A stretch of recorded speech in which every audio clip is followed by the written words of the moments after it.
Hi అండి, welcome back to my channel. ముందుగా అందరికీ శ్రీరామనవమి శుభాకాంక్షలు అండి. శ్రీరామనవమికి ప్రసాదంగా నేను గోధుమ రవ్వతో హల్వా అయితే చేస్తున్నానండి. ప్రసాదంగా పెట్టుకోవడానికి సింపుల్గా అయిపోయే టైప్లో చూపిస్తున్నానండి. దానికోసం ముందుగా గోధుమ రవ్వ అయితే తీసుకున్నానండి. నేను లావుది 1 కప్ అయితే తీసుకున్నాను. మనం ఇంక ప్రాసెస్లోకి వెళ్ళిపోదామండి. చూడండి, స్టవ్ వేయించుకొని ఒక పాన్ అయితే పెట్టుకున్నాను. పాన్ పెట్టుకొని దీంట్లో నెయ్యి వేసుకుందామండి. ఒక 2 స్పూన్లు డ్రై ఫ్రూట్స్ వేయించుకుందాము. 2 స్పూన్స్ అయితే వేసుకున్నానండి. నేను కొంచెం నెయ్యి హీట్ అయిన తర్వాత జీడిపప్పు, బాదం పప్పులు కొంచెం సన్నగా కట్ చేసుకున్నానండి. ద్రాక్ష అయితే తీసుకున్నాను. మీ దగ్గర ఏముంటే అవి తీసుకోండి. ఇవి దోరగా సిమ్లో పెట్టుకొని వేయించుకోండి. ఊరికి మాడిపోతాయి కదా, కొంచెం దోరగా వేయించుకోండి. పిని కదా తీసి పక్కన పెట్టేసుకున్నామండి. మళ్ళీ ఎక్కువ ఎగిపిని అనుకోండి మాడిపోతాయి, చేదొచ్చేస్తుంది. అందుకని ఇలా ఉన్నప్పుడే తీసేసామంటే మళ్ళీ తీసిన తర్వాత మనకు కలర్ వస్తుందండి. అందుకని నేను ఇప్పుడే తీసేస్తున్నాను. తీసి పక్కన పెట్టేసుకొని ఇప్పుడు మనం రవ్వ వేయించేసుకుందాం. ఇంకో స్పూన్ అయితే నెయ్యి వేసుకుందామండి.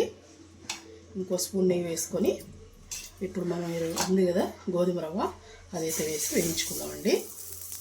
మనం సిమ్లో పెట్టుకొని మంచి కలర్ వచ్చేంత వరకు, మంచి స్మెల్ కూడా మంచి సువాసన వస్తుందండి. అప్పటిదాకా వేయించుకోవాలి గోధుమ రవ్వని. మనకి ప్రసాదం ఏం చేయాలన్నప్పుడు తొందరగా అయిపోతుందండి.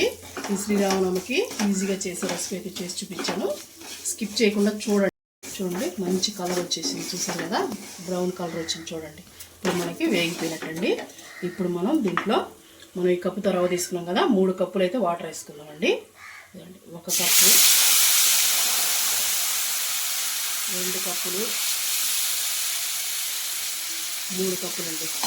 1 కప్పు రవ్వకి 3 కప్పులు వాటర్ అయితే సరిపోతుందండి కరెక్ట్గా. ఇప్పుడు మనం రవ్వ ఉడికేంత వరకు కుక్ చేసుకుందాం. చూడండి, మనకి రవ్వ బాగా ఉడికిపోయిందండి. ఇప్పుడు మనం బెల్లం తురుము కొంచెం తక్కువ తీసుకుంటున్నానండి. కప్పుతో రవ్వ వేసాం కదా, ఆ కప్పుతో కొంచెం తక్కువ తీసుకుంటున్నాను. మీరు ఒకవేళ తీపి ఎక్కువ తినేవాళ్ళు ఉంటే నిండా తీసుకోండి. నేనైతే 3/4 కప్పు వేసానండి.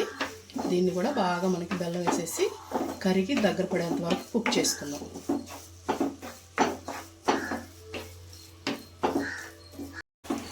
చూడండి, బాగా దగ్గర పడుతుంది కదా. ఇప్పుడు మనం కొంచెం 2 యాలక్కాయలు ఇలా నలిపేసేసి వేసేసుకోండి. చెత్తకొట్టి వేసుకున్న తర్వాత 1 స్పూను నెయ్యి అయితే వేస్తున్నానండి. మీకు ఇష్టమైతే వేసుకోండి, లేకపోతే లేదు. నేనైతే వేసానండి. ఇప్పుడు మనం వేయించుకున్న డ్రై ఫ్రూట్స్ ఉంటాయి కదా, అవి కూడా వేసేసుకొని బాగా ఒకసారి కలిపేసుకుందాం.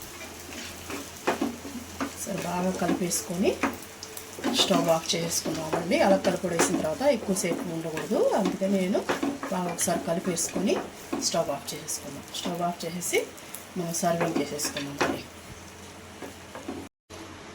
ఇలాంటి బౌల్లో నేను నెయ్యి రాసేసుకున్నానండి. నెయ్యి రాసేసుకొని కొంచెం డ్రై ఫ్రూట్స్ అయితే కింద వేసుకున్నాను గార్నిష్ కోసం.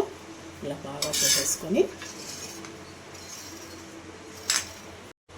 చూడండి, ఇలా పెట్టేసుకొని ఇలాంటి ప్లేట్ ఉంటుంది కదండి, ఒక ప్లేట్ తీసుకొని ఇలా పెట్టేసి రిమూవ్ చేసేద్దాం. చూడండి ఎంత బాగుందో. గోధుమ రవ్వ హల్వా అయితే రెడీ అయిందండి. మీకు ఈ వీడియో నచ్చినట్టయితే లైక్ చేయండి.